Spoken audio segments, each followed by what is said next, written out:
The recent announcement of a 50% tariff on Indian exports to the United States by the Donald Trump administration has sent shockwaves through global trade circles. But here's where it gets controversial. While tariffs are often framed as a tool for protecting domestic industries, this move could disproportionately hurt small businesses in India that rely heavily on American markets. What does this mean for India's economy? And which sectors will bear the brunt of these changes? Let's dive deeper into the details. Starting August 27, 2025, an additional 25% tariff will be imposed on Indian goods entering the U.S., bringing the total applicable rate to a staggering 50%. This decision, announced by the U.S. Department of Homeland Security, applies to products that are entered for consumption or withdrawn from warehouses after midnight Eastern Daylight Time on the effective date. The implications of such high tariffs are far-reaching, especially for micro, small, and medium enterprises, MSMEs, which contribute nearly half of India's total exports.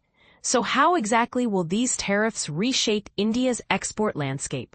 Here's what experts predict. 1. Gems and jewelry. This sector stands out as one of the hardest-hit areas due to its heavy reliance on the U.S. market, approximately $10 billion worth of exports annually. While reduced sales volumes are expected, rising gold prices and strong domestic demand might cushion some revenue losses. However, MSMEs in hubs like Surat, responsible for over 80% of India's diamond exports, face significant hurdles. With the U.S. accounting for about one-third of India's gem and jewelry exports, the ripple effects could devastate local economies. 2. Textiles and apparel. Imagine being a garment manufacturer in Tiruppur, where nearly 30% of India's ready-made clothing exports originate. These businesses now confront tariffs soaring up to 63.9%, making them less competitive compared to rivals in Bangladesh and Vietnam, who enjoy much lower rates. How can they possibly compete when their cost advantage evaporates overnight? 3. Seafood industry. Small seafood exporters find themselves at a disadvantage against competitors like Ecuador, whose proximity to the U.S. gives it a logistical edge. Add to that a mere 15% tariff versus India's punishing 50%, and you have a recipe for disaster.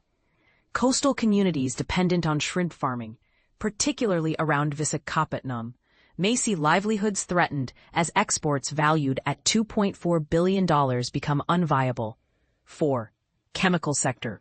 Although not all subsectors will feel the pinch equally, companies producing organic chemicals face duties exceeding 50%.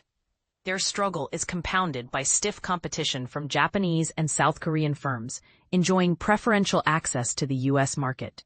For MSMEs holding a 40% share in this space, survival hinges on adapting quickly or risk fading away. 5. Automotive components. Though the auto components industry isn't entirely devastated, certain segments, like gearbox and transmission equipment manufacturers, are feeling uneasy. Why?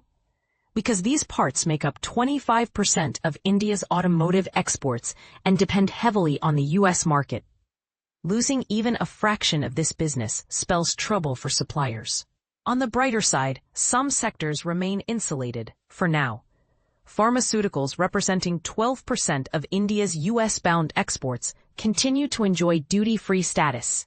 Similarly, steel MSMEs, focusing on re-rolling and long product manufacturing, won't experience major disruptions since the U.S. mainly imports flat steel products from India. CRISIL analysts warn that absorbing increased costs stemming from higher tariffs will squeeze profit margins for MSMEs, threatening their ability to stay competitive. Take ready-made garments, for instance. With effective tariffs jumping to 61%, Indian producers lag behind Bangladesh and Vietnam, whose exporters face only 31% duties. But let's zoom out for a moment. The overall impact spans multiple sectors, including textiles, chemicals, seafood, and auto components, affecting $19 billion worth of exports. While the domestic market offers some relief, with projections pointing to a $10 billion uptick, it's clear that many small players will need creative strategies to survive. And this is the part most people miss. Beyond economics, there's a human element to consider. Thousands of workers in cities like Surat, Mumbai, Tiruppur, and Bengaluru depend on these industries for their livelihoods. What happens to them if factories downsize or shut down entirely? As we ponder these questions, one thing becomes evident. This issue isn't just about numbers and percentages, it's about real lives and futures hanging in the balance.